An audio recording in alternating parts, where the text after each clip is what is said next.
1000 kilometre সারা দিন মানে MT দিয়ে রানিং করলাম। তো এখন দেখতে পাচ্ছেন আমি রোডেতে আছি এখানে।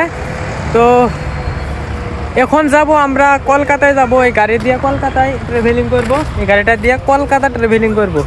তো বহুত মানে শরীরটা নার্ভাস হয়ে গেছে গা, বহুত ডিপ্রেশনে আছি। তো এখানে দেখতে পাচ্ছেন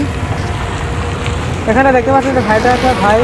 তো ভাই আমি কিরকম ডিপ্রেশনে আছি বর্তমান, বহুত ডিপ্রেশন। মেয়েদের পালাত করলে জীবনটা কি হয়ে যায় বরবাদ, গাড়ি সিধা বরবাদ না?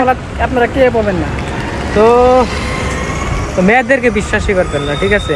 মেয়েরা কোরআন নিয়ে মিথ্যা বলে, এরকম গাদ্দারি মেয়ে মানুষের পালার জিন্দগি করবেন না। তো তোমাদের রাস্তা ভাই সুস্থ হবে ইনশাল্লাহ, সুস্থ হয়ে মানে ডিপ্রেশনে আছি, শরীরটা একদমই আমার ভালো না বর্তমান।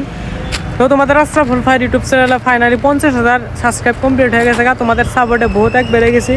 আর হ্যাঁ, আমি গরিব মানুষ বলে আমাকে মানুষ বহুত অবহেলা করে, বহুত টর্চার করে, আমার সাথে বহুত খারাপ ব্যবহার করে। তো গাইজ কি আর বলবো, তোমরা সবাই আমাকে সাপোর্ট করো। তো আমি যাতে বহুত দূর আগে যেতে পারি। তো সবাই ভালো থাকবেন। তো ভ্লগ ভিডিওটা বেশি লং করবো না, ভ্লগ ভিডিও আসবে আমি কাশ্মীর চলে যাব। তো এখান থেকে কাশ্মীর চলে যাব, আমি কাশ্মীর যাই, কাশ্মীরের ভিউ দেখাবো। তো ভিউ দেখাবো আপনাদেরকে কাশ্মীরের ভিউটা কীরকম। তো মানে ওখানে কিন্তু ঠান্ডা, বোতলটা ঠান্ডা এনি টাইম। তো সেরকম পরিবেশে যাবো, আমার ব্রেনটাকে ফ্রেশ করব। তো আপনারা সবাই ইউটিউব চ্যানেলটা সাবস্ক্রাইব করে রাখো। আমি যাব কাশ্মীর এখান থেকে, ঠিক আছে? কাশ্মীর যাব।